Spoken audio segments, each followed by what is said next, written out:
El día de hoy vamos a continuar con nuestra serie de estudios expositivos en la carta a los Efesios, hermano. Y quiero, antes de darle lectura al capítulo 6, versículos del 1 al 4, que es el versículo que hoy vamos a estudiar, es el 4 nada más, quiero recordarle, hermano, que estamos viendo la parte práctica. La Biblia, particularmente la carta a los Efesios, está dividida en dos partes. Los primeros 3 capítulos hablan de las misericordias y de todo lo que Dios ha hecho a nuestro favor. Dice la Escritura que recibimos toda bendición en Cristo Jesús. La palabra en Cristo, en el amado, se repite cantidad de veces en el capítulo 1. Todo lo que tenemos, lo que hacemos, lo que somos sus hijos, somos redimidos, somos perdonados, somos sellados con su Espíritu Santo, fuimos adoptados como su hijo, como sus hijos, todo lo recibimos gracias a la obra maravillosa de nuestro Señor Jesucristo en la cruz del Calvario. Sin Él nada somos y separados de Él nada podemos hacer. En el capítulo 2 nos dice que estábamos muertos en delitos y pecados y que es por gracia y por medio de la fe en la obra de su Hijo que nosotros somos salvos, porque teníamos y merecíamos la ira de Dios sobre nosotros, pero que por la obra de Cristo somos salvos. Amén. Y en esencia, hermano, el capítulo 1, 2 y 3 nos habla de todas esas misericordias que Dios ha tenido a nuestro favor en la obra del Evangelio, en la obra de Cristo. Pero a partir del 4, 5 y 6, Pablo nos muestra cómo debemos andar, cómo debe lucir nuestra fe. Porque hemos enseñado, hermano, que a la luz de toda la Escritura, la Biblia nos enseña una y otra vez, que somos salvos solo por la fe, solo por gracia y solo por Cristo. Pero la salvación y la fe nunca vienen solas. ¿Se acuerda de esa frase? Somos salvos solo por la fe, pero la fe nunca viene sola, siempre viene acompañada de una evidencia en nuestra vida. De tal manera que si decimos que somos salvos y somos hijos de Dios, nuestra vida debe de lucir de una manera, porque si no luce de la manera que la Biblia establece en los capítulos 4, 5 y 6, entonces en realidad no creemos. Puedes decir que crees algo, pero si lo contradices con tu forma de vivir, entonces realmente no crees. Porque la evidencia de lo que crees es andar conforme a aquello que crees. El capítulo 11 de Hebreos dice, por la fe Abel creyó y presentó un sacrificio, hubo una acción. Por la fe Noé tuvo una acción, construyó. Por la fe Abraham dejó. Son verbos de acción. La fe nos tiene que llevar a actuar. Somos salvos por la fe, pero la fe tiene una evidencia. Y particularmente en el capítulo 6, hermano, 4, 5 y 6 vemos el andar, cómo luce en la práctica alguien que dice tener fe, cómo luce en la iglesia, capítulo 4. Capítulo 5, cómo luce en el mundo. Y ahorita, a partir del 5:24 en adelante, estamos viendo cómo luce la vida de un creyente genuino en la vida del hogar, en el seno de su hogar. Hemos considerado ya la vida práctica de las mujeres casadas que deben respetar a sus maridos y someterse a ellos y a su autoridad porque Dios les ha puesto a una autoridad y hemos explicado todo lo relativo. El deber de los maridos para con las esposas, de amarlas como Cristo amó a la iglesia y se entregó a sí mismo, y cómo debemos amarlas como a nuestros propios cuerpos. Hace 8 días vimos el deber de los hijos para con los padres y hoy vamos a considerar el deber de los padres para con los hijos. Ese es el tema de hoy, el deber de los padres para con los hijos. Entonces vamos a darle lectura al versículo 1, 2, 3 y 4 de Efesios 6, aunque solamente vamos a exponer el versículo 4, porque hace 8 días vimos el 1, 2 y 3. Vamos a leerlo, hermano. Yo le doy lectura y sígueme con tu mirada en tu Biblia o en la pantalla. Dice Efesios 6:1, hijos, obedeced en el Señor a vuestros padres, porque esto es justo. Honra a tu padre y a tu madre, que es el primer mandamiento con promesa para que te vaya bien y seas de larga vida sobre la tierra. Vosotros, padres, no provoquéis a ira a vuestros hijos, sino criadlos en disciplina y amonestación del Señor. Amén. El domingo pasado, como ya señalé, vimos los versículos del 1 al 3 y vimos el deber que tienen los hijos de obedecer a los padres y de honrarlos porque son su autoridad. Ahora en el versículo 4, Pablo se dirige hacia los padres y nos enseña cómo es que debemos tratar y cómo debemos educar a nuestros hijos desde la posición de autoridad que Dios nos ha dado. Amén. Entonces el tema de hoy, una vez más, es el deber de los padres para con sus hijos. Lo que Pablo, hermano, dice aquí en el versículo 4 es algo que si nosotros pudiéramos entender la mentalidad de la cultura romana en el siglo I, de verdad sería algo que nos sorprendería. Y yo quiero que tú puedas hoy conmigo sorprenderte de lo impresionante que fue o debió haber sido cuando Pablo dijo estas palabras. Porque en el primer siglo, hermano, si tomamos en consideración que la paternidad romana incluía que los padres tenían autoridad sobre sus hijos, aún sobre, total, absoluta, aún sobre sus propias vidas. Yo sé que aquí hay muchos abogados y recordarán que en primer semestre de la licenciatura llevamos derecho romano y existe una figura jurídica que se llama patria potestad, que hasta el día de hoy sigue como un término jurídico. La patria potestad significa el poder de los padres y en la ley romana del siglo I le daba al pater familia, que era el líder del hogar, un poder absoluto sobre los hijos. Esta autoridad le facultaba de manera extrema sobre los hijos. Incluían la venta de los niños, incluían hasta la muerte de los niños. El pater familia podía matar a un hijo y nadie podía decirle nada por ley. Esto era patria potestad en el siglo I. Alguien escribió las siguientes palabras para ilustrar cómo era cuando Pablo escribió esto. Escuche, hermano. El padre romano tenía un poder absoluto en la familia.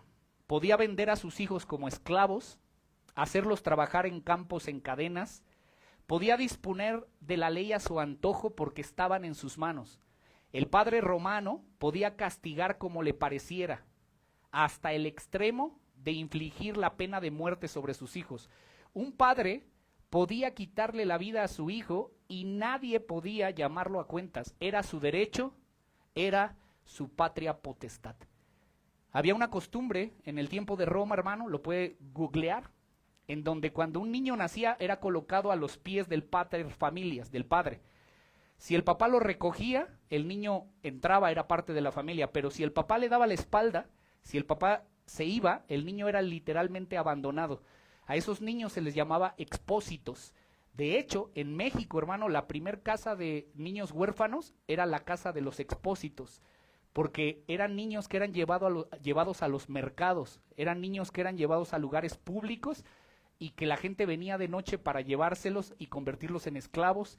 A las mujeres las convertían en prostitutas más adelante y muchos de ellos obviamente morían a la intemperie cuando eran abandonados por sus padres. Era el derecho del padre abandonar a un hijo si no lo deseaba. Séneca, ¿se acuerdan de Séneca? Era un gran filósofo romano y político de ese entonces. Él escribió lo siguiente, dijo: los romanos degollamos a un buey fiero, estrangulamos a un perro rabioso, acuchillamos a una vaca enferma y a los niños que nacen débiles o deformes los ahogamos. Eso decía, son palabras de este filósofo, ¿no? Hermano, la condición de los niños antes de la venida de Cristo no tenía valor. Los niños eran como bienes, que podías matarlos, podías ahogarlos y la ley te lo permitía. Cuando Pablo escribió: y vosotros padres, no provoquéis a ira a vuestros hijos, sino criadlos en disciplina y amonestación, hermano, era algo increíble para el concepto de paternidad que se tenía en ese entonces. Entonces, obviamente, seguro que hubo papás que sí amaron a sus hijos, ¿no? Pero lo que estamos enfatizando, hermano, es que los niños no tenían valor, que los niños en la ley romana eran como objetos y que los padres tenían un poder absoluto sobre ellos y los podían tratar como quisieran. El equilibrio, escúcheme, hermano, el equilibrio que Dios hace en estos 4 versículos es algo sorprendente y es algo hermoso y revolucionario para el tiempo de Jesús, para el tiempo del siglo I. Muchos de los jóvenes que hoy están aquí, por favor escúchenme, Muchos de ustedes que han endurecido su corazón en contra de Cristo, que han rechazado el Evangelio, porque de pronto los jóvenes se rebelan en contra de la palabra, en contra de sus padres, y han endurecido sus corazones. Joven, no tienes la menor idea, de verdad, la menor idea de los beneficios indirectos que trajo el cristianismo a tu vida. Muchos de los que están aquí probablemente ni siquiera hubieran nacido. Probablemente muchos de nosotros ni siquiera hubiéramos desarrollado en un hogar si siguiéramos bajo esas leyes romanas y si no fuera por la influencia del cristianismo en el occidente, o sea, en nuestros países. Hoy, hermano, incluso en la medida en que las sociedades se alejan del diseño de Dios, se alejan del cristianismo, del evangelio, la vida pierde todo valor, la vida no es valorada. Yo no sé si ustedes saben, pero hace 2 años se despenalizó el aborto aquí en México y en Estados Unidos desde hace mucho más tiempo. ¿Saben cuántos abortos se practicaron desde el 2007 hasta la fecha que se despenalizó en México? Se practicaron 277,000 muertes de niños y el 50% de las mujeres que abortaron eran menores de edad de 17 a 28 años. El 50% de las mujeres eran solteras, más del 50%. Y eso, hermano, ¿por qué ocurre? Porque se alejan del diseño de Dios, porque se alejan, hermano, del patrón que Dios estableció para los hogares y para la crianza piadosa de los hijos. John MacArthur dice lo siguiente, dice: los hijos han llegado a ser en nuestra sociedad un bien del que se puede disponer, lo mismo que en la antigua Roma. Lo que las leyes actuales dicen es: si no quieres tener al niño, deshazte de él. Es tu derecho, es tu prerrogativa, es tu libertad. Deshazte de ese niño. Y hermanos, Dios tiene un concepto totalmente diferente. Las ideas de Dios son completamente distintas y la idea de Dios no comparte con ese tipo de pensamientos en donde los niños no tienen valor. Como decía mi hermano Alex, el Señor dijo: dejen que los niños vengan a mí. La Biblia no le da autoridad a ningún ser humano de tener autoridad sobre la vida de otro ser humano. Eso no es bíblico. Por eso es que, hermano, nosotros nos indignamos con el aborto, porque Dios se indigna con el aborto, porque es un asesinato de niños. Y es como regresar al siglo I, a donde los padres pueden disponer, o los padres pueden con una supuesta libertad disponer de la vida de un niño. En México dicen que hasta las 12 semanas, antes de 12 semanas puedes abortar legalmente. Y eso es triste, hermano, pero bueno.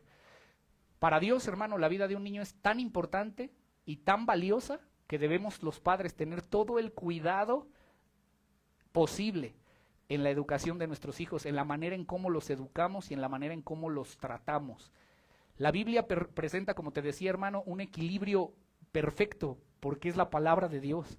Un equilibrio perfecto en donde los hijos deben obedecer y honrar a sus padres porque ellos son su autoridad y Dios les dio esa autoridad. Pero también al mismo tiempo los padres debemos ejercer esa autoridad de una manera adecuada. No podemos abusar de esa autoridad, pero tampoco podemos dejar de ejercerla, porque estos son los dos extremos. Hay papás que abusan de la autoridad, pero hay papás que no ejercen esa autoridad. Y cualquiera de esos dos extremos, hermano, es malo.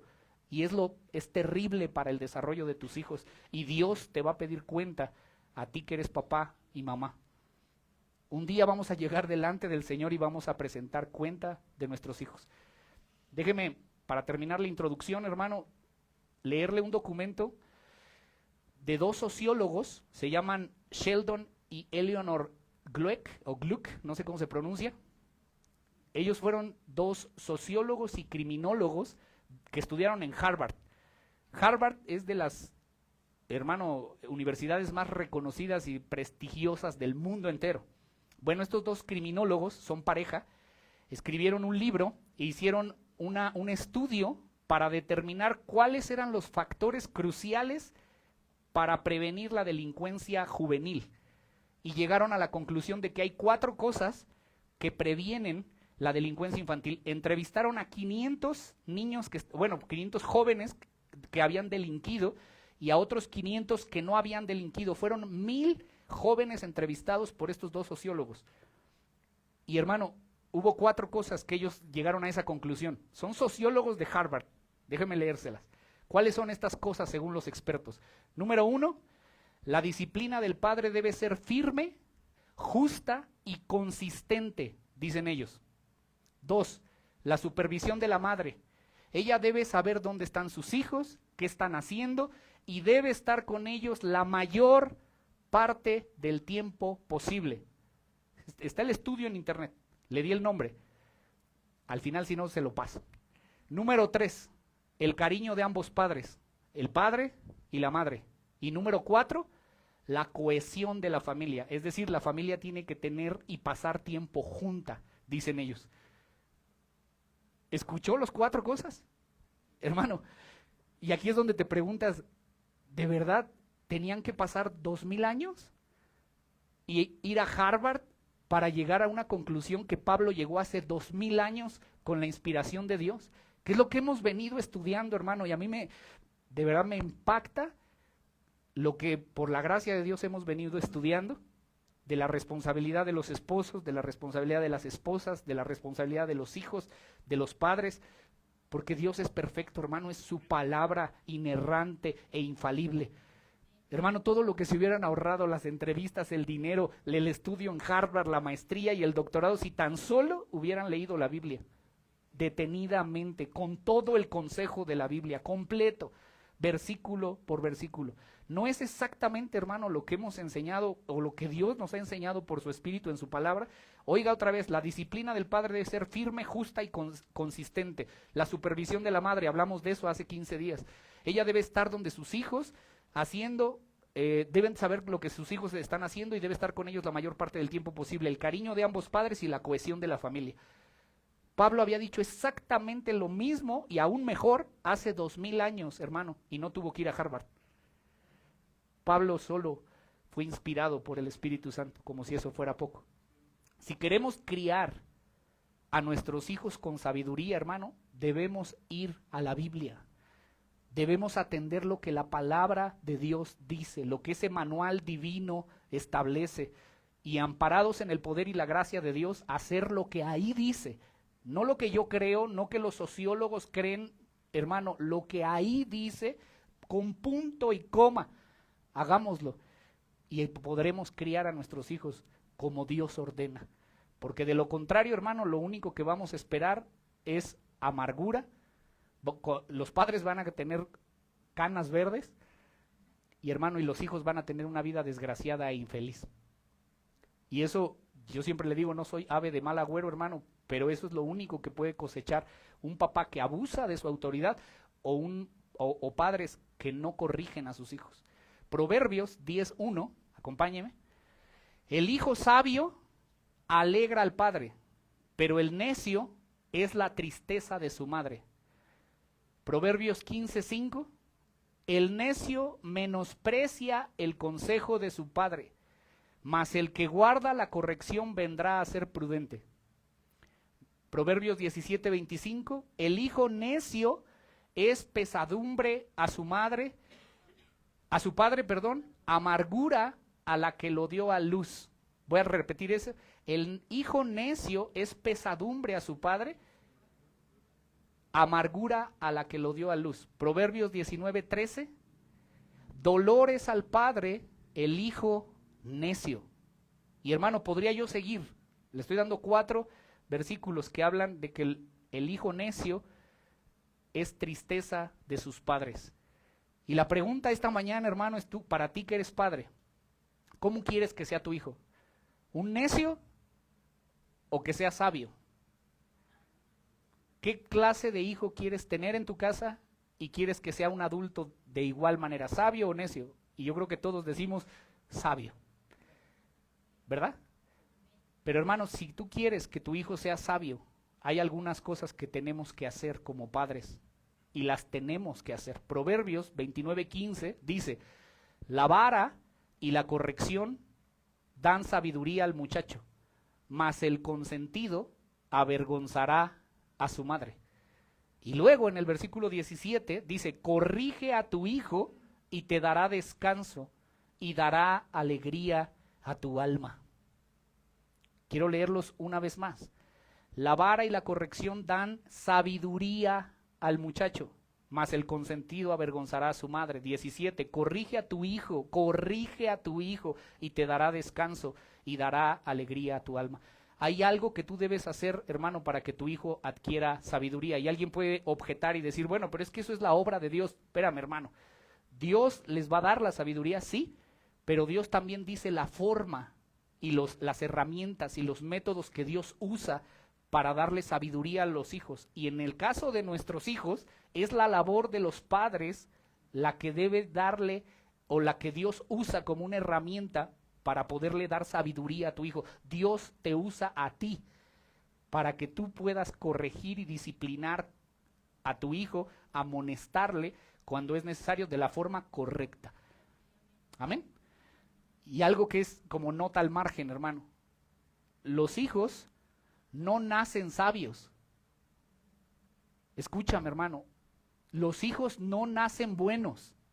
Los hijos no nacen sabios. Los hijos no son una hoja en blanco en el que no. La Biblia dice que la necedad está ligada al corazón del muchacho. Hermano, nuestros hijos no nacen buenos. La Biblia dice eso. Y tú tienes que creer no lo que dicen los sociólogos y lo que dice el mundo, sino lo que dice Dios.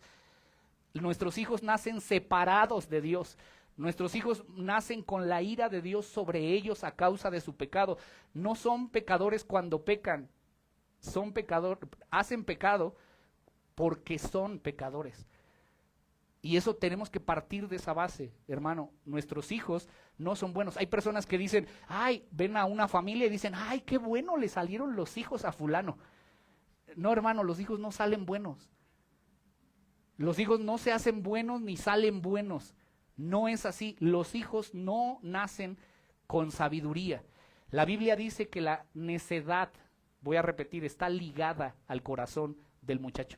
Y si tú como papá o mamá, como padres, no te ocupas, hermano, de quitarle esa necedad, como una hierba mala va a ir creciendo, y ese niño necio se va a convertir en un joven necio, y después se va a convertir en un adulto necio y endurecido en contra de Dios, y vas a de verdad sufrir las consecuencias de creer que el niño es bueno por naturaleza. No es así, hermano. Amén. Bueno, el padre que no corrige a su hijo con amor, escúcheme, el padre que no corrige con amor, pero con firmeza, está envanecido y es un presuntuoso si está esperando que la bendición de Dios llegue a su vida. Déjeme aclarar este punto, hermano. Los padres que no le dicen nada y que están esperando que Dios obre, están envanecidos porque se creen más buenos que Dios. ¿Sabe qué pasó en Corintios capítulo 5? Había un hombre que llegaba con una mujer que era la esposa de su padre, y en la iglesia todos lo toleraban y nadie decía nada. ¿Me explico? Ellos creían que el amor de Dios, no, déjalo que escuche el evangelio y que el evangelio haga la obra. No, hermano, la Biblia te da parámetros claros. Cuando Pablo se dio cuenta de que había un hombre que estaba en pecado evidente y que nadie hacía nada, les dijo, ustedes están envanecidos. ¿Sí me explico, hermano? ¿Por qué? Porque no hacen nada. Y Jesús habló de lo que se debe de hacer con una persona que tiene un pecado del que no quiere desistir. ¿Cuál? Disciplínalo. Habla con él en privado, habla con 2 o 3 testigos, y ellos no querían hacer eso por evitar la disciplina, por lo que quisieran, hermano, pero eso era vanidad y estaban enorgullecidos de que ellos entendían mejor o creían mejor algo que Jesús enseñó y no lo corregían.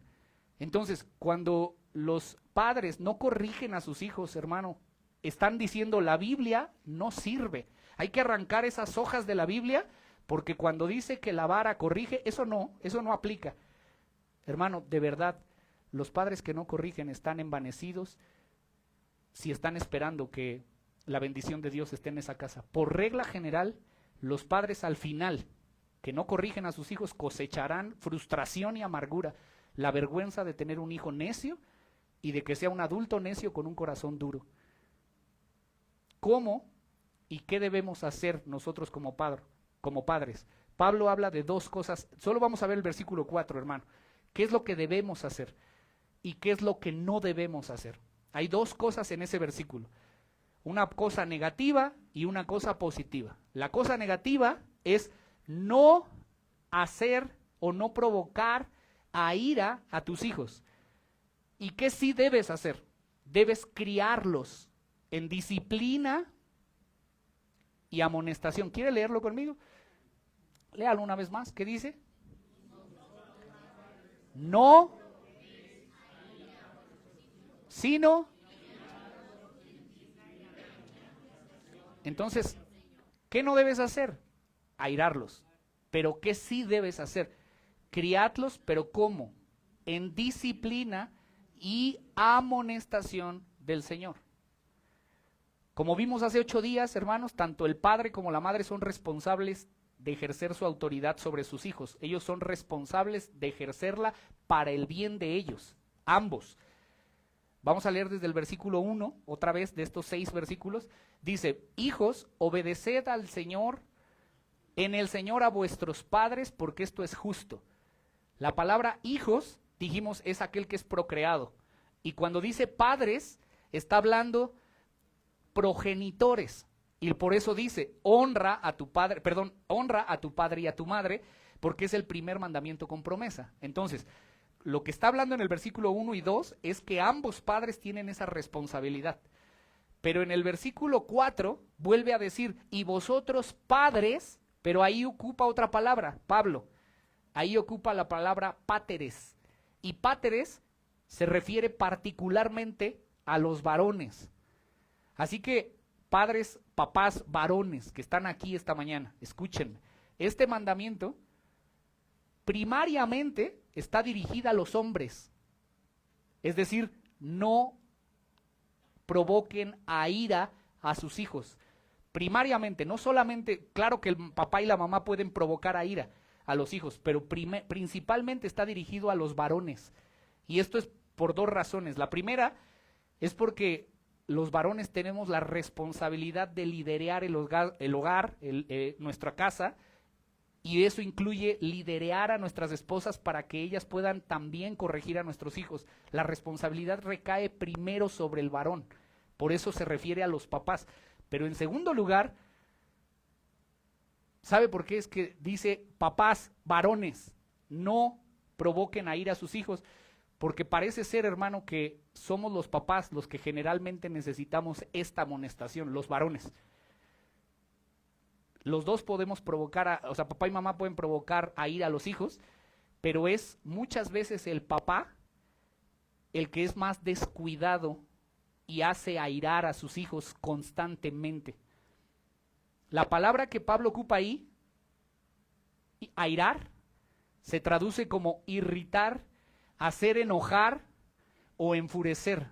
Y te voy a decir algo, hermano, regularmente hay papás, varones, que constantemente están provocando a ira a sus hijos. Están encima de ellos día, tarde y noche.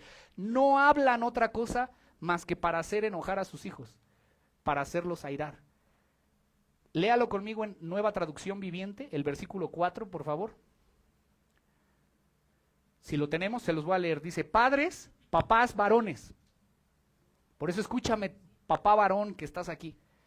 No hagan enojar a sus hijos con la forma en que los tratan. Ahora, la ira puede manifestarse externamente, pero también internamente. Hay personas que se airan o se enojan, se sienten frustrados y demuestran esa frustración hacia afuera, ¿no? Los niños regularmente patalean y se airan y lo externan, pero hay otros que lo internalizan, hermano. Bueno, cualquiera de los dos casos, la palabra que Pablo está ocupando ahí, ira o hacer enojar, es ira interna o externa, es lo mismo. Así que, hijos que se airan en contra de sus padres, ya sea abiertamente o encubiertamente, o sea, dentro de ellos, están pecando gravemente contra Dios. ¿Por qué? Porque están vulnerando lo que dijimos hace 8 días. O sea, independientemente del papá que te tocó o de la mamá que te tocó y de si te hacen enojar o no, si tú te airas en contra de tus padres, externa o internamente, estás pecando contra Dios, porque estás vulnerando el mandamiento número 5, el quinto mandamiento de la ley de Moisés, de la ley moral que ya explicamos es aplicable para nosotros. Pero si el hijo ha sido provocado por el papá o por la mamá, aunque no justifica su pecado, lo cierto es que el papá tiene una gran responsabilidad dentro de la culpabilidad, es culpable pues junto con el hijo. ¿Sí me explico, hermanos? Entonces, lo que debemos hacer como padres solo son, voy a decir 5 o 6 cosas muy breves, hermano, pero debemos poner todo nuestro empeño para educar correctamente a nuestros hijos. Colosenses capítulo 3 versículo 21, Pablo también escribe una carta en la cárcel, como los Efesios, pero ahí le añade algo más. Miren 3:21 de Colosenses, dice, padres, no exasperéis a vuestros hijos, ¿para que qué? Entonces no solamente no tenemos que hacerlos enojar de una manera, no los tenemos que provocar a ira, sino que tampoco debemos desalentarlos. La palabra desalentar significa literalmente sacar el aire. ¿Alguna vez te peleaste? No lo sé, pero cuando te sacan el aire, hermano, ¡oh!, que te quedas sin aliento, eso es lo que significa desalentar, sacar el aire. Y esto señala, no que físicamente los golpees, sino que hay muchos padres que tienen o quitan toda todos los sueños, todas las ilusiones de sus hijos, todo incentivo de sus hijos. Les dicen, es que no sirves para nada, eres un bueno para nada, eres un, hasta más grosero, ¿no? Quitarle los sueños a los niños, a los jóvenes, tratarlos como si no valieran nada, que son unos fracasados, que son buenos para nada, eso es desalentarlos. Entonces la Biblia nos enseña a tener cuidado de que no los airemos, ni que tampoco los desalentemos. Entonces, ¿cuáles son las cosas que provocan a ira? Hermanos, no puedo avanzar más porque hay muchas cosas que provocan a ira a nuestros hijos, las cuales no debemos hacer. ¿Vamos bien hasta aquí? Bueno, entonces, hay 2 cosas en el mandamiento, uno negativo. Hoy solamente vamos a ver la parte negativa, es decir, lo que no tenemos que hacer. No debemos hacerlos provocar a ira, ni debemos desalentarlos. Y si Dios nos permite, dentro de 8 días vemos la parte positiva, lo que sí debemos hacer, cómo criarlos en disciplina y amonestación en el Señor. Amén. Bueno, entonces, apunte por favor, ¿cuáles son las cosas que debemos no hacer o cuáles son las cosas que provocan a ira a nuestros hijos? Número 1, o en primer lugar, algo que provoca ira a nuestros hijos, hermano, es cuando les exigimos cosas irracionales o irrazonables. Y aquí quiero hacer un paréntesis, hermano. Cuando esta semana que estaba yo meditando y orando en el Señor para este mensaje, estaba pensando en decírselos y se los voy a decir. Cuando yo comparto la palabra y Dios lo sabe, hermano, primero Dios me habla a mí, como no tienen una idea. Y cuando leí estos versículos y todo lo que conlleva el educar a los niños, créanme, hermanos, pongo a Dios de testigo que Dios habla primero a mi vida. Y con ese deseo es que yo quiero que hable a tu vida y que Dios nos guíe para poder ser padres que de verdad educamos a nuestros hijos de manera correcta. Porque lo primero que hace airar a nuestros hijos es cuando les pedimos cosas que son irrazonables. Es decir, cuando a un niño de 8 años, de 7 años, le pides que se esté sentado en un culto, o que se esté sentado y que no se mueva y que no quieres que haga nada. Hermano, eso es irracional. No puedes pedirle a un niño de 5 o 7 años que haga eso. Y debemos, si hemos hecho eso, debemos pedir perdón a nuestros hijos porque los hemos provocado a ira. Debes tener sentido común y ver la edad que tienen. No puedes exigirle a un niño de 5 años o de 3 años que coma solo o que coma bien y que no se embarre y después regañarlo porque tú le estás exigiendo cosas que no son razonables. ¿Me explico, hermano? Tienes que ver la edad que tienen tus hijos y pedirle cosas que tú sabes que pueden hacer. Acompáñeme por favor rápido a Génesis 33. Bueno, por tiempo se los explico, hermano, pero en Génesis capítulo 33 Esaú, el hermano de Jacob, le dijo a Jacob, le dijo, ven conmigo, vamos juntos. Y él respondió, Jacob le dijo, no hermano, yo no puedo ir contigo porque tengo niños pequeños. Mis niños son tiernos de edad. Ellos tenían que recorrer un desierto y Jacob le responde y le dice, es que adelántate tú porque yo tengo niños chiquitos. O sea, Jacob era razonable, ¿me explico? De que no podían llevar a la par de todo el campamento a los niños pequeños. Entonces tienes que considerar, todos los hijos, dijimos hace 8 días, deben obedecer a sus padres. Si lo que tus papás, joven, niño, si lo que tus papás te piden no es contrario a la palabra de Dios, tienes que obedecer sí o sí. Y si no obedece, papás, debemos disciplinarlos. Y esto no no hay que cantárselo, te voy a dar, te voy a dar, te voy a dar. No es a la quinta, hermanos. Los hijos tienen que aprender a responder a una voz, a una voz, hermano. Eso es lo que dice la Biblia. Lo vimos hace 8 días. Dice que debe de haber una voz de autoridad. Eso es lo que significa obedecer. Es que una autoridad ordena y el que está debajo cumple. Punto. Entonces no debemos de ser incongruentes en pedirles cosas que no puedan hacer. Entonces, claro que tienen que obedecer y tienen que obedecer a una voz. Y eso es así, hermano. E hijos, ojalá que puedan comprenderlo. La voz de papá y de mamá es la autoridad que Dios ha hablado. Cuando papá o mamá habla, Dios está hablando a su vida y deben obedecer. Amén. Aunque no digan amén, pero es así, hermano. Y obviamente, Pablo supone que los papás están haciendo valer su autoridad. No que se están sometiendo a la autoridad de lo que diga el niño. No, el papá ordena. El papá da dirección y Dios respalda cuando el papá da órdenes claras, contundentes, precisas, pero debes asegurarte que lo que estés pidiendo sea razonable, que el niño lo pueda hacer. ¿Amén? Bueno, entonces, antes de dar una orden, tienes que pensar bien lo que vas a demandar a tu hijo, lo que le vas a pedir. Piénsalo bien. Segunda cosa, son pequeñas cosas, hermano, que provocan a ira a nuestros hijos. Segunda cosa, la disciplina humillante. Y por favor anótenlo, padres. Algunos papás de verdad no saben corregir a sus hijos si no es gritándoles y hablándoles con ira y con aspereza. No saben corregir si no es a bola de gritos y de golpes y de zapes. Eso provoca a ira a los hijos. Y lo peor que puedas hacer, hermano, es corregir a tus hijos delante de otras personas para humillarlos. Eso es lo peor que puedes hacer. Que puedas pegarles y airado tratar de corregir y disciplinarlos en frente de los demás. Que todos se den cuenta que lo estás disciplinando. Eso no lo hagas. Porque vas a provocarlo a ira. Y la Biblia dice que en la ira del hombre no obra la justicia de Dios. Si tú estás airado y corriges a tu hijo, te estás equivocando horriblemente. Y le estás enseñando a tu hijo un mal ejemplo porque lo estás castigando con ira. Y Dios no va a respaldar absolutamente nada ahí, sino que vas a hacer de ese niño más rebelde. Entonces, número 2, ¿qué provoca a ira? Ya dijimos, una corrección o una disciplina humillante. Yo recuerdo, hermano, alguna vez haber platicado con una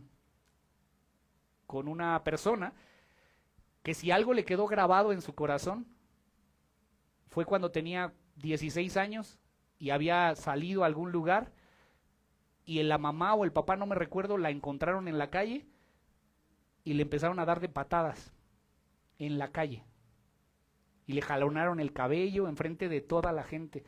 Hermano, eso provoca a ira a nuestros hijos. Cuando tú corriges airado, hay gente que de verdad, hermano, toma cables para pegarle, no son animales los hijos. Hay gente que hasta moja los cables para pegarle a los hijos. Hermano, la disciplina que se aplica de manera humillante va a provocar a ira a los hijos. No debemos hacerlo.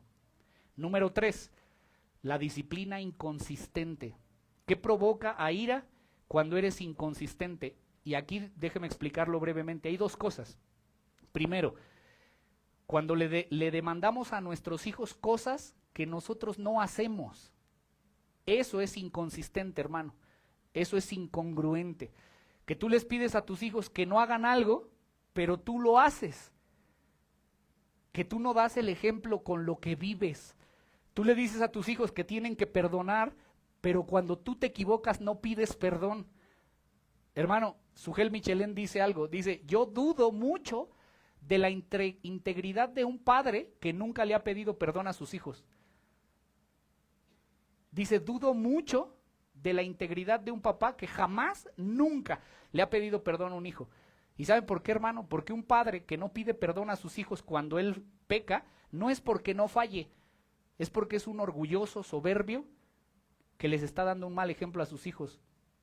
Y es incongruente, porque dice, pero él no hace. Acompáñame a Lucas, capítulo 11, versículo 46. Mire lo que Jesús dijo. Jesús le dijo a los intérpretes de la ley esto: ay de vosotros, intérpretes de la ley, que cargan a los hombres con cargas que no pueden llevar, pero vosotros ni con un dedo las tocáis. Hermano, hay pocas cosas que irritan tanto a un hijo como tener un padre incongruente e hipócrita que dice y que exige, pero que él no hace nada, ni pide perdón ni cambia.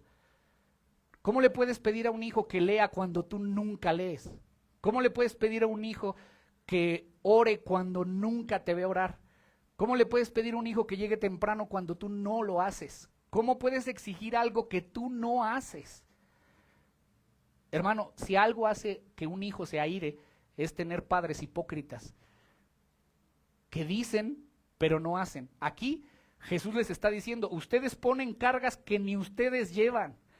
Hermano, cuando tú pones una carga o pides algo, exiges algo, es porque primero tú lo has hecho. Tú no puedes disciplinar a alguien si primero tú no te has sometido a esa disciplina. Tú no puedes pedir a alguien que pida perdón si tú no pides perdón. No podemos ser incongruentes, hermano, y eso aira a nuestros hijos. Porque Jesús les está diciendo, ay de vosotros, y el ay es como una maldición, pues, sobre ellos. Jesús estaba airado ahí. Claro que no, su ira era santa. La ira de Jesús es santa ahí, porque les está diciendo, ay de ustedes que ponen cargas, pero no mueven un dedo para llevar esas cargas. ¿Tú crees que si nosotros le ponemos cargas a nuestros hijos y no nos ven que nosotros somos consecuentes con lo que hablamos, no se van a airar? Claro que se van a airar. Pero la ira de nuestros hijos probablemente no va a ser santa, hermano. Se van a irar en tu contra y no vas a poder corregirlos, hermano. Amén. Y escúcheme, por favor, hay padres que son especialistas para aplicarle la Biblia a los demás. La Biblia dice que esto y la Biblia dice que lo otro, y le aplican la Biblia a todos, pero no se la aplican ellos. Eso, hermano, de verdad los convierte en intérpretes de la ley, pero la pregunta es, si sus hijos de verdad ven en ellos el mismo afán por cumplir la ley. Esa es la pregunta y lo que tenemos que reflexionar esta mañana. Si no es así, hermano, es muy probable que los estés provocando a ira. Ahora, también dijimos que es la inconsistencia provoca ira, ¿no? Eso es ser inconsistente, pedir algo que tú no haces, pero que también es inconsistente. Cuando corregimos hoy una cosa y mañana no. Cuando somos inconstantes, la Biblia dice, el hombre que es inconstante, el hombre de doble ánimo es inconstante en todos sus caminos. El que hoy corrige una cosa, pero mañana no corrige. Si está enojado, te pega, pero si no está enojado, entonces no te regaña. Si está enojado, te regaña. ¿Sí me explico, hermano? Está al contentillo. Hoy dice una cosa, mañana dice otra cosa. Hoy te corrige una cosa y mañana te dice, estás castigado una semana. Y estuvo castigado 10 minutos y después ya le levantaron el castigo. Eso es inconsistencia, hermano. Se necesita firmeza y consistencia, porque ¿sabes qué es lo que ocurre ahí, hermano? En esa inconsistencia que provocas confusión en tus hijos. Ellos no saben a qué atenerse, no saben, dicen, bueno, me dice una cosa, pero al final termina siendo otra. Debemos aplicar disciplina consistente si no queremos confundir a nuestros hijos y provocarlos a ira con nuestros cambios repentinos. Otra cosa, hermano, que es inconsistente es, cuarta cosa, prometer y no cumplir. Hermano, eso provoca ira a nuestros hijos. Pero también tiene dos aspectos, positivo y negativo. Cuando tú le dices, si haces esto te voy a dar, y el niño lo hace y no pasa nada. Solo lo amenazas que le vas a hacer algo una y otra vez y otra vez y otra vez, pero eres tan inconsistente que jamás llevas a cabo la amenaza. Mejor no digas nada, porque eso es inconsistencia negativa y vas a confundir a tus hijos, porque les estás diciendo por un lado que no y cuando los hacen ven que no hay consecuencia de sus actos. Si dices una cosa, hermano, por eso ten cuidado con lo que vas a pedir, pero cuando des una instrucción y una corrección, tienes que sostenerte sobre lo que estás diciendo. Aunque después ya te arrepentiste, sostente. Si ya dijiste un mes castigado, es un mes castigado.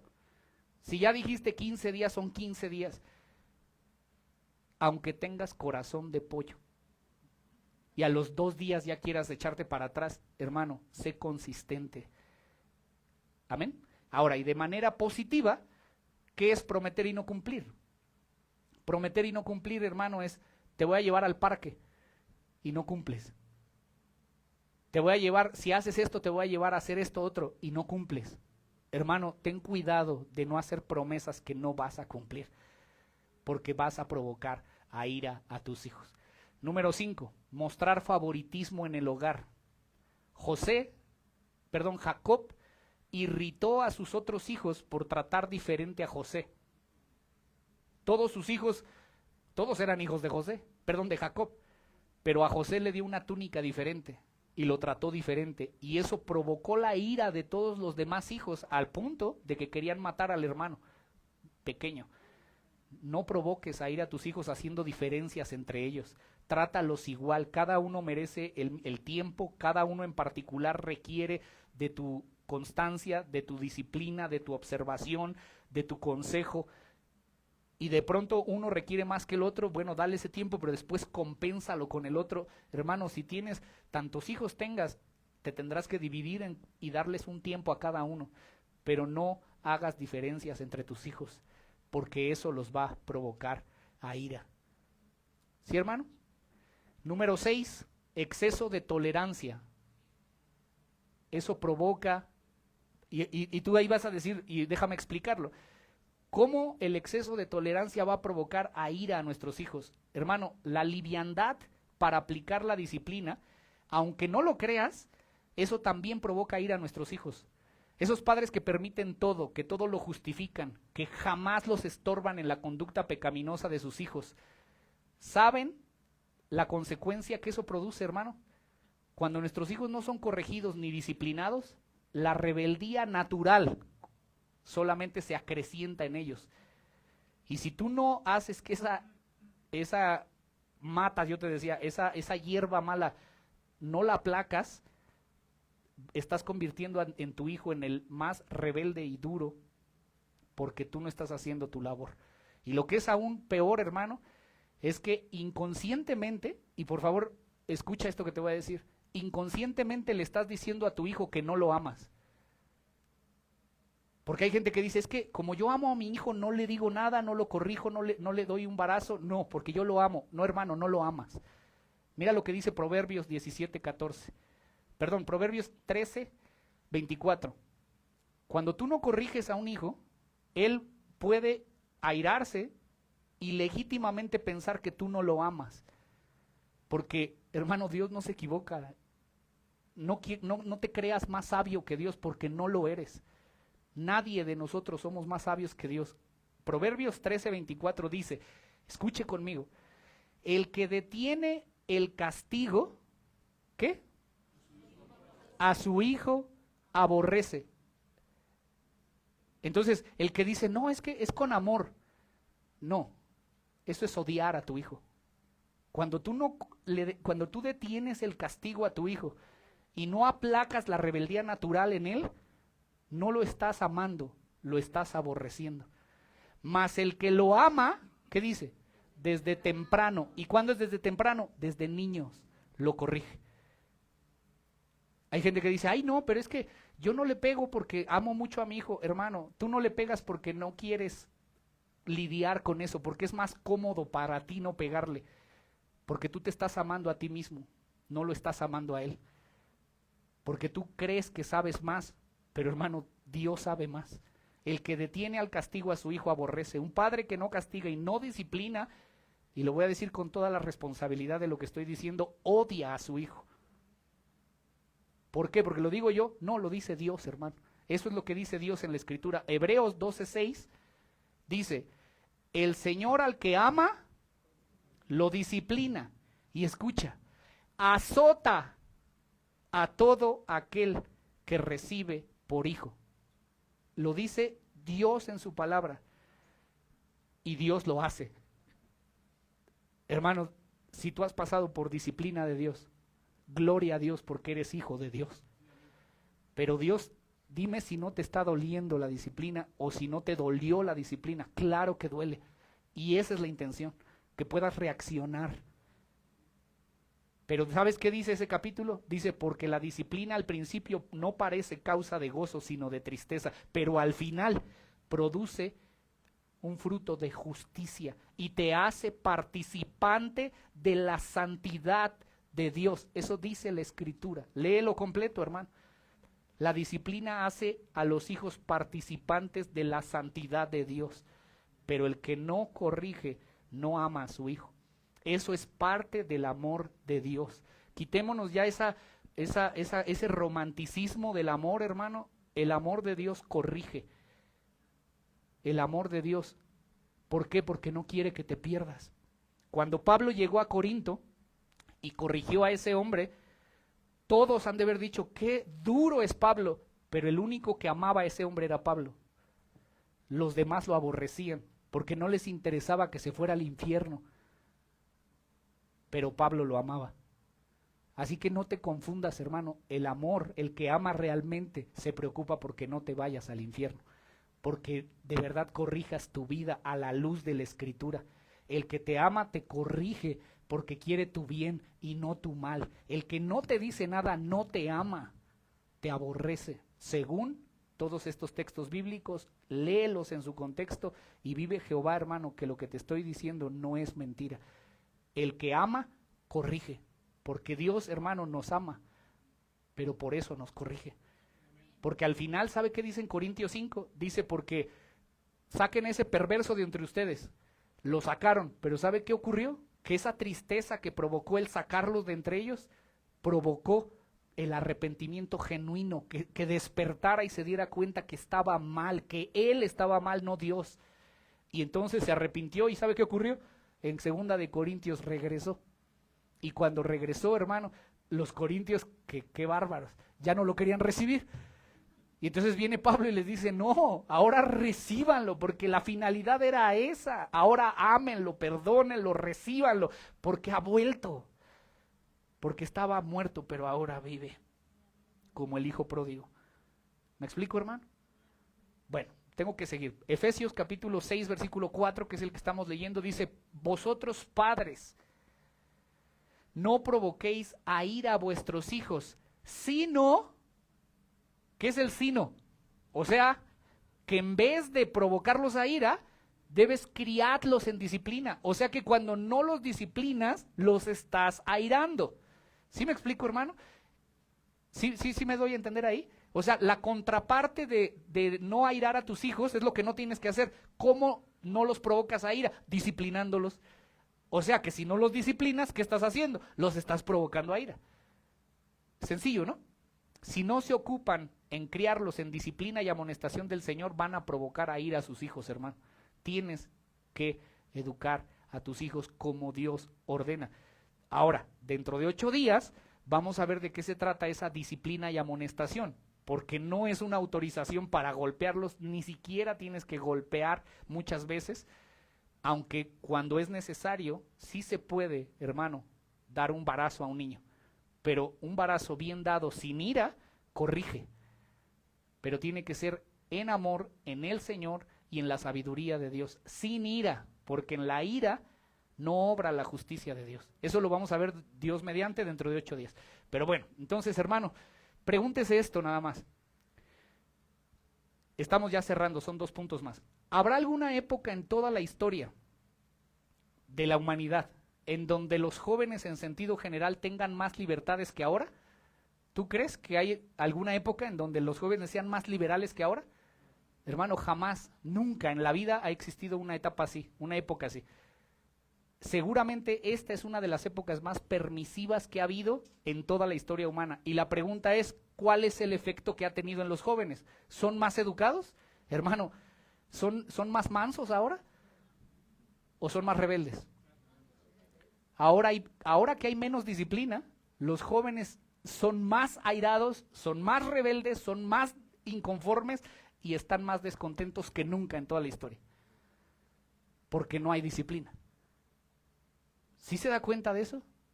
Ahora, hermanos, debemos tener cuidado de que no seamos infectados en nuestra mente con el humanismo y con las teorías psicológicas que tristemente se han metido incluso a la iglesia cristiana, porque no son más que teorías de psicólogos. Hay una mezcla rara, hermano, entre la psicología y la Biblia, que aún hay escritores, psicólogos cristianos, que dice que a los hijos no se les debe tocar. Hay doctrinas raras, hermano, y lo que están haciendo es mutilar la Biblia y creer que saben más. Y te voy a decir de dónde viene el origen. Dice la Biblia que la vara y la corrección dan sabiduría. Dios es el que dice eso. Y Dios sabe más que todos los psicólogos del mundo juntos, hermano. ¿Sabes quién fue el primero que dijo que no se debía golpear a los hijos o que no se les podía pegar para nada? El doctor Spock. Lo puede googlear también. Este fue un pediatra que escribió un libro en 1946 que se llama El sentido común del cuidado de bebés y niños. Lo publicó en 1946 y es una de las más grandes ventas del siglo pasado. Se publicó en Estados Unidos y provocó que en muchos lugares, hermano, se le quitara la autoridad a los padres para no disciplinar a sus hijos con vara, aún incluyendo los hogares cristianos. ¿Y qué provocó 50 años después? Que los jóvenes fueran más rebeldes, que la delincuencia juvenil estuviera a tope porque no se les permite corregir a los hijos. Hermano, Dios sabe más que Spock. ¿Sí lo crees? Hermano, Dios sabe más que todos los psicólogos y que todos los expertos. Cuando tu hijo se rebela, la autoridad del padre debe de ser castigado. Si dejan la rebeldía impune, la hierba mala, te decía, va a seguir creciendo en la misma medida en que irá decreciendo el sentido de respeto que deben de tenerte a ti y a las autoridades que Dios ha establecido. Si no te respetan a ti, no van a respetar a Dios. Si no te respetan a ti, no van a respetar a las maestras en la escuela. Si no te respetan a ti, no van a respetar a las autoridades civiles. Si no respetan a las autoridades civiles, no van a respetar nunca a Dios. Hermano, es sumamente importante que hagas valer tu voz de autoridad como padre, en amor, repito, pero con firmeza y disciplina. Porque por el otro lado, hermano, para ir concluyendo, debemos añadir también que algo que provoca a los hijos, número 6, es el exceso de la disciplina, el otro extremo. El otro extremo, hermano, es la otra cara de la moneda. Algunos padres como que piensan que si la disciplina es buena para los hijos hay que disciplinarlos en todo, y todo el tiempo es golpe, todo el tiempo es zape, le decía, todo el tiempo es amenaza, continuamente le pegan por cualquier cosa que hacen, y hermano, y les pegan con toda su fuerza. No sabe a mí cómo de verdad me enerva saber que los padres golpean así a sus hijos, que les pegan hasta cansarse. Hermanos, esos padres tienen un problema, porque no es posible que traten a sus hijos de esa manera. No es posible, hermano, y que de verdad yo oro y creo que gracias a Dios aquí no hay de esos padres, y que Dios está obrando en la vida de cada uno de nosotros. Pero hermano, existen padres que golpean a sus hijos así, y eso los provoca a ira. Los hijos lo que quieren es salir de ese hogar porque obviamente los están maltratando, porque todo el tiempo es humillación, todo el tiempo es tratarlos de manera peyorativa, todo el tiempo es golpeo con palabras, con golpes, todo el tiempo. Y hermano, de verdad que Dios nos guarde de educar a nuestros hijos de esa manera. Si estamos de pura casualidad repitiendo el mismo patrón de nuestros padres, debemos analizarnos a la luz de la palabra y desistir de tratar a nuestros hijos todo el tiempo grito, todo el tiempo grito, todo el tiempo grito, todo el tiempo castigo, castigo, castigo. Hermano, ese es el otro extremo y está mal. La manera correcta de corregir a tu hijo es con amor. Repito, con amor, pero también con firmeza, y sí se puede. Sí hay un equilibrio en la palabra para poder corregir, incluso para poder dar un varazo con amor. Sí se puede, hermano. Y aquí déjeme, perdone la alusión personal, pero yo tengo 4 hijos. Y yo he podido experimentar tanto las cosas incorrectas que le he pedido perdón a Dios y le he pedido perdón a mis hijos, pero también he podido experimentar cuando he corregido de manera correcta con amor. Dios sabe que no me equivoco en lo que les estoy diciendo. No les hablo por solo lo que creo, lo he experimentado.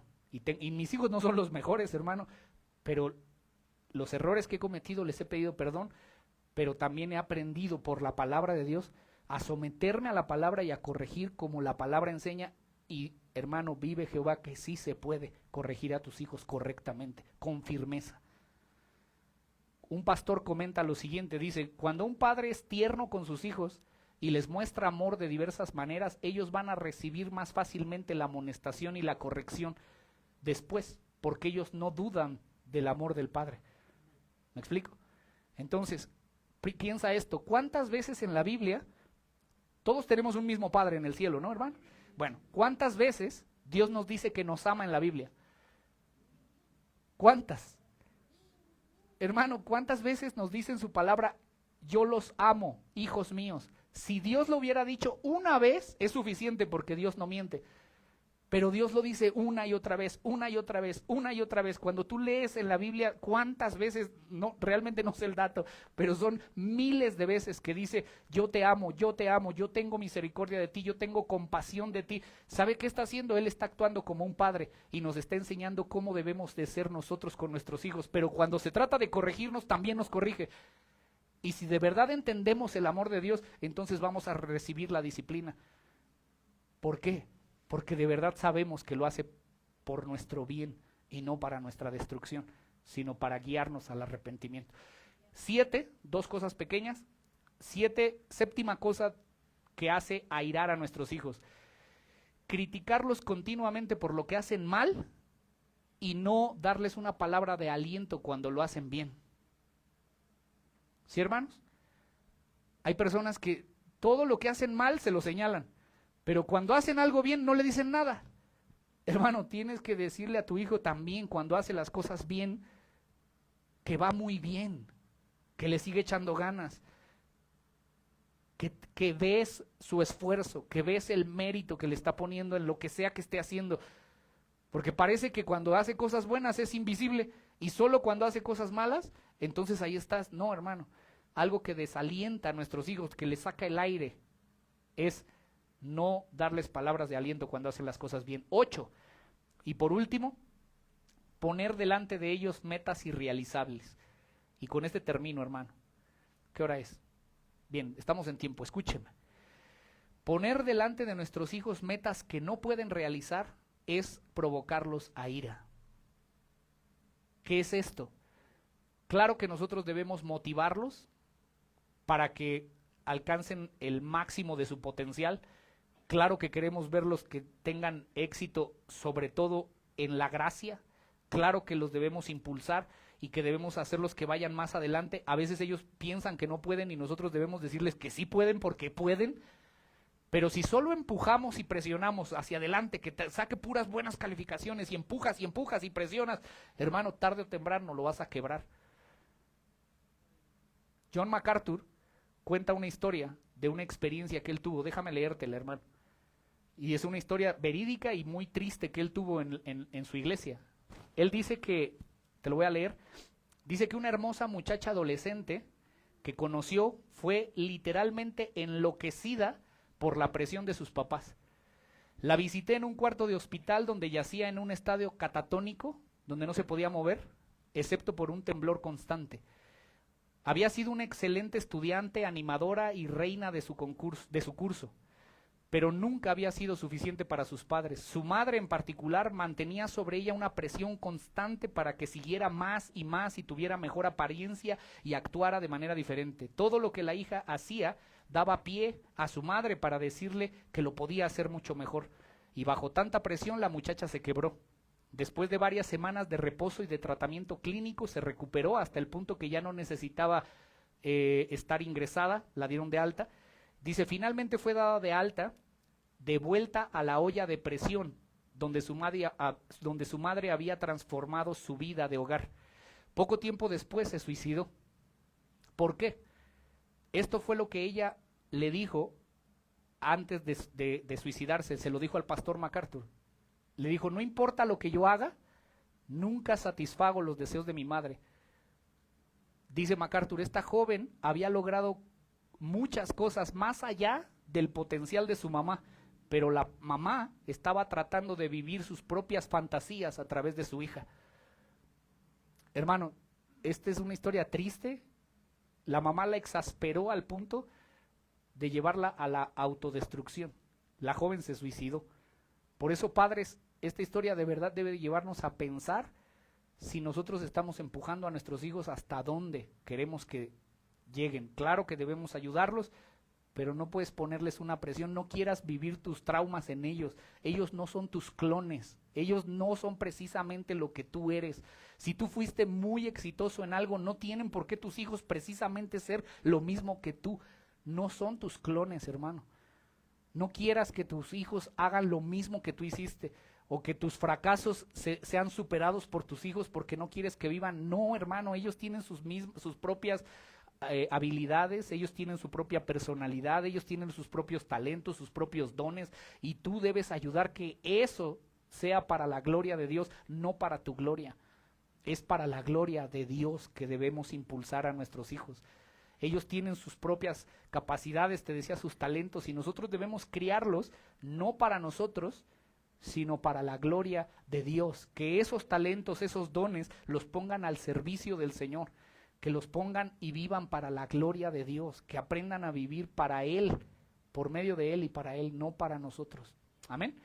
Bueno, vamos a la conclusión, hermano. ¿Por qué no te pones un momento en pie? Y te invito a que cierres un momento tus ojos.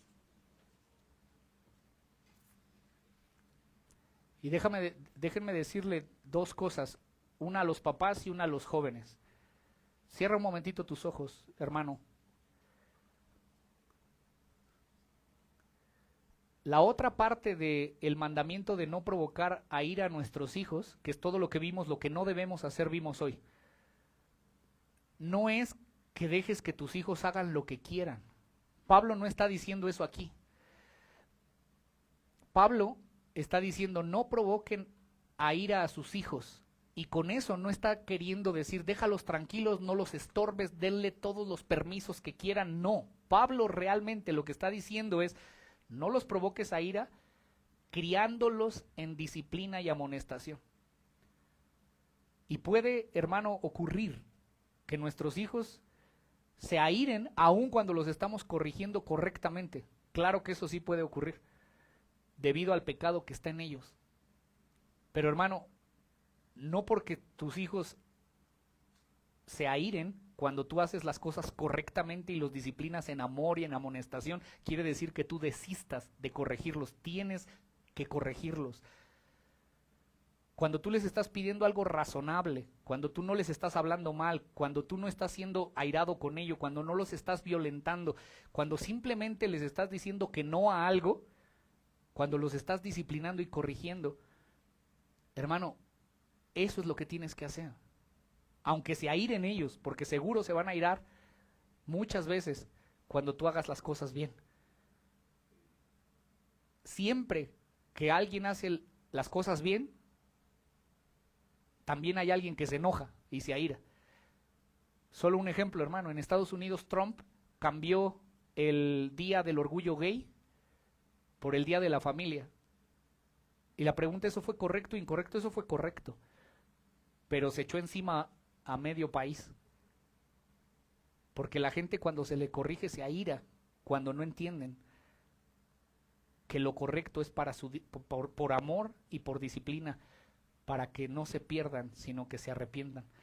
Por eso, hermano, debemos evaluar muchas cosas aquí. De verdad, evalúate a la luz de la palabra. Pregúntate, ¿estás desalentando a tus hijos?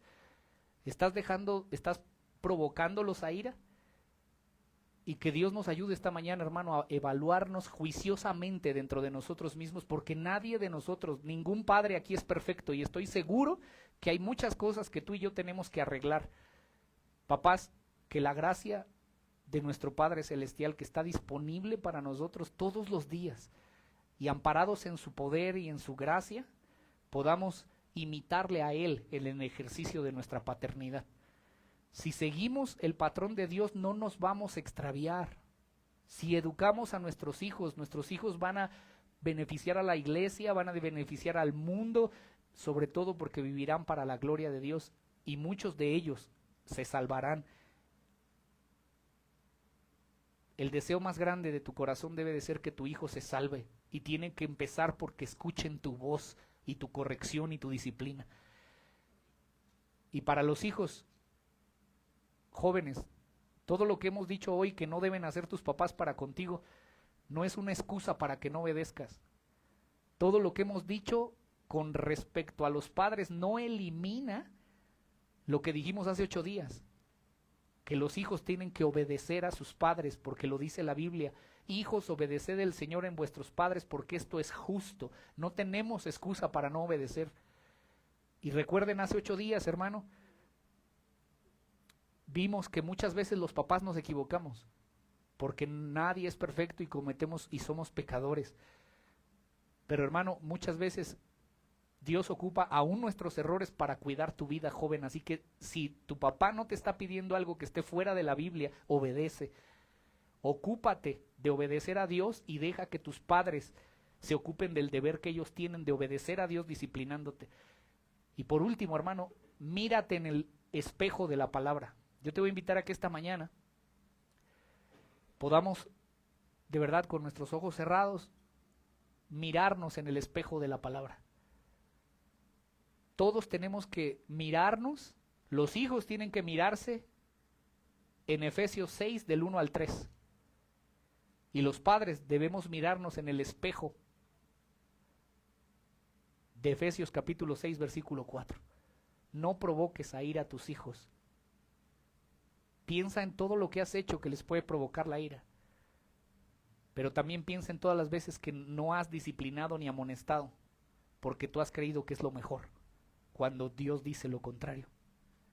Así que vamos a orar en esta hora. Señor,